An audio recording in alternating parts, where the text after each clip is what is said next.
Saudara, seorang pemuda bernama Tiko yang diketahui merawat ibunya dengan kondisi menderita gangguan jiwa belakangan menjadi sorotan. Ketua RT setempat mengklaim keluarga Ibu Eni merupakan keluarga harmonis yang memiliki seorang anak. Namun, pasca ditinggal suaminya, Ibu Eni menjadi pribadi yang tertutup sampai rumahnya kemudian terbengkalai selama 12 tahun. Depresi dan kesulitan ekonomi tampaknya membuat rumah mewah Ibu Eni akhirnya terbengkalai selama 12 tahun. Bahkan, Ibu Eni dan anaknya yang bernama Tiko harus bermalam dengan temaram cahaya lilin dan menimba air karena aliran listrik dan air bersih dicabut. Ketua RT setempat menyebut Tiko sang anak hidup dengan menjadi petugas keamanan di lingkungan rumahnya untuk memenuhi kebutuhan sehari-hari. Warga pun beberapa kali telah mencoba untuk membersihkan rumah mewah Ibu Eni, namun selalu mendapat penolakan karena Ibu Eni tidak ingin ada orang lain masuk ke rumahnya. Mungkin bayar air juga ya, sehingga diputus. Nah, mulai dari situ, Tiko dan mamanya minta bantuan kepada lingkungan, kepada tetangga.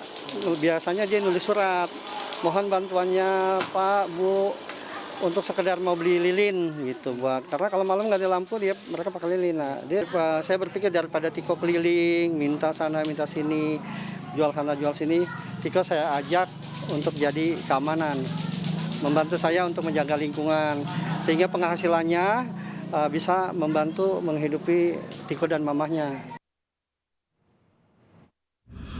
Wow, ini teras depan ya. Usai menjadi sorotan di media sosial, Tiko dan Ibu Eni akhirnya dievakuasi dari rumah mewah miliknya di kawasan Cakung, Jakarta Timur. Sudin Sosial Jakarta Timur mengatakan timnya mendapat laporan dari masyarakat adanya seorang anak yang mengurus ibunya yang menderita gangguan jiwa selama belasan tahun.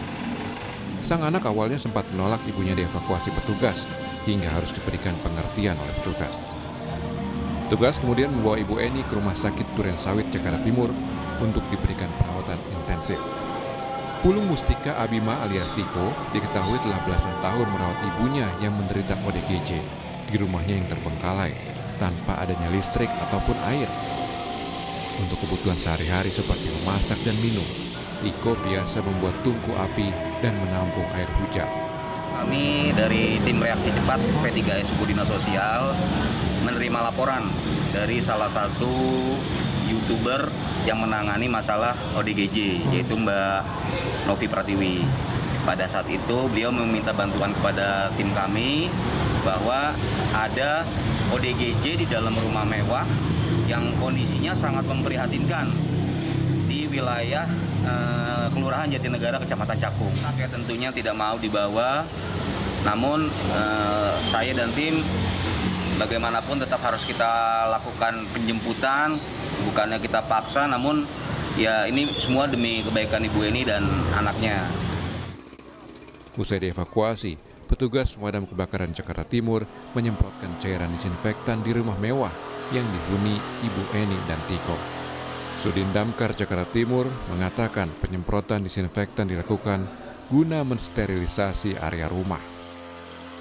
Disinfektan pada hari ini di rumah Bu Eni dan Tiko kita lakukan karena memang pandemi ini baru saja selesai, ya tidak ada suatu perkembangan COVID-19-nya, sehingga perintah kepala dinas juga untuk segera diinspektan agar aman siapapun yang lalu lalang termasuk ke dalam rumah Bu Eni. Sejak tahun 2010, Ibu Eni hanya hidup bersama putra sematawayang bernama Tiko pasca ditinggal suami. Selama 12 tahun, Ibu Eni dirawat oleh Tiko yang harus putus sekolah saat memasuki bangku SMP. Sebelum akhirnya Tiko sekolah kembali mengambil paket C. Ardi Praseno, Kompas TV, Jakarta.